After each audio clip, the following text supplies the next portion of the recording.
तिमुर कति दुःख गरे उस जन्म मरेर ल्याएका हो हेर्नुहोस् त तिमीले उस जन्म राख्यौ हामीले त अरू जन्म पाम्ला भनेर मात्रै खटाएर भयो हाम्रो आमा हजुरआमाले के भनेर गीत गाएन चल्नुहुन्छ ती जाउँदा मै घर आएको 12 वर्ष भयो ससुरी चिन्दिन है माझी दाई ससुरी चन्दिन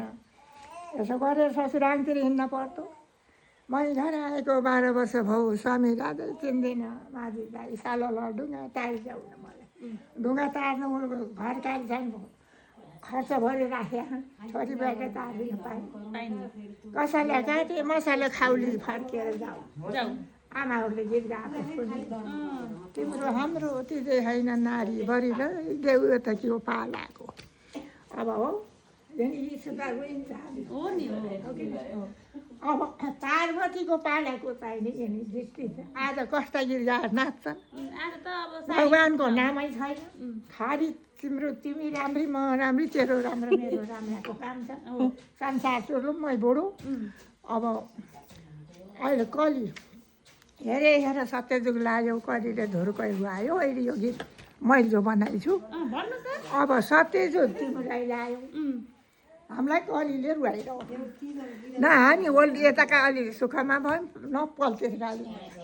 अब मैले त हामीले लिन पाउँछौँ आउँछ हामीले गरेको खातामा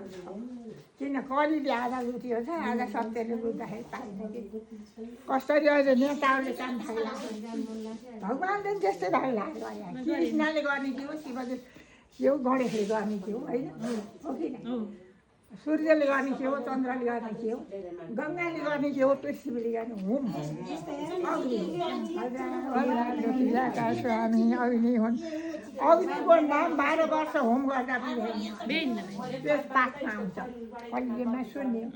ल यिनी आफ्नो आफ्नो पालना भगवान् चल्दाखेरि कलिलाई पनि भगवान्ले रचेको किन उसले धर्म गरेर एउटा शक्ति ल्याएको थियो लाङखुट्टे किन हामी जस्ता त खान्छ उसले पनि एउटा धर्मले शक्ति लियो गर्दा होइन लुकाले किन यस्तो शरीरलाई छोडो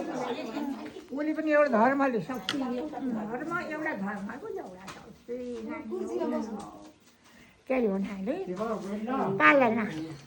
भगवान्का पालना कलिले धर्म खोज्छ जस्तो चाहिने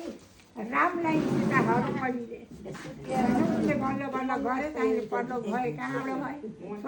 भयो स्वर्गद्वारीबाट कृष्ण मुक्ति क्षेत्रबाट अब कलिलाई पालो दिएको भयो होइन द्वारपालाई कलि त अरू भक्का त्यही द्वारपालाई 100 सालसँग सत्य 100 सालबाट द्वारपाली पाइसकेको हो कि